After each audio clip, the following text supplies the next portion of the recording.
is trust matters most in the very core of the CORE task for which we exist, which is fighting. Our purpose, in order to defend the Constitution, to defend the American people, is to kill people who threaten our people, kill people who threaten that Constitution. Our purpose is to close with and destroy the enemies of our country. And for that, it requires trust. And oh, by the way, if you go into the future, it's true in the present, but in the future, it's even going to be more accentuated. We are going to operate in a very compartmented, distributed battlefield. Of that, I have no doubt. All these communications and all this network stuff may or may not work, and I would bet on the not work, given the fact that the enemy's capabilities in terms of their electromagnetic capabilities, in terms of shutting things down, cyber, and so on and so forth.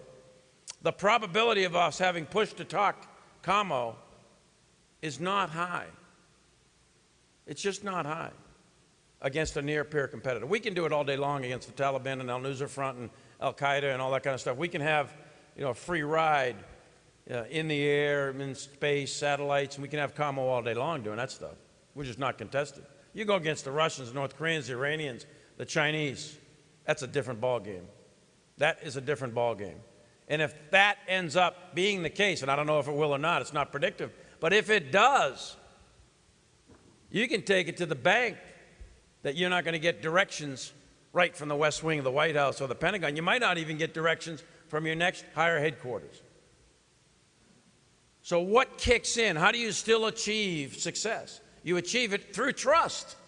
You achieve it through mission command and intent-based tactics, understanding the purpose of the higher headquarters operational design, understanding why you're doing the task, not just to do the task. Don't just go left, right, or left, right, or left. Understand why you're going left, right, or left, and then achieve the purpose. Answer why first, and achieve the purpose in the absence of orders. That's the very essence of mission command. And it's all built upon that single word that's in the doctrine, that's in the doctrine of the profession, the bedrock of the ethic, which is trust. I trust that you will achieve the purpose, and you will do it ethically and morally and legally correct, which takes an immense, an off-the-charts level of character.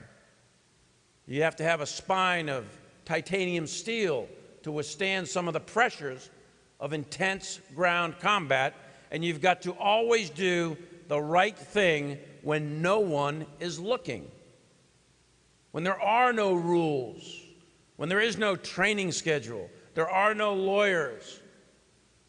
You're in the midst of a swirling battle, and it's intense and it's brutal, and they just killed your best friend, and you just captured the guy. Do you put a gun in his mouth and blow his brains out, i.e. murder?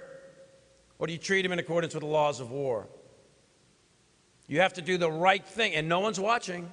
Nobody's watching. You got to do the right thing when no one's watching. And that trust is imperative, especially in combat.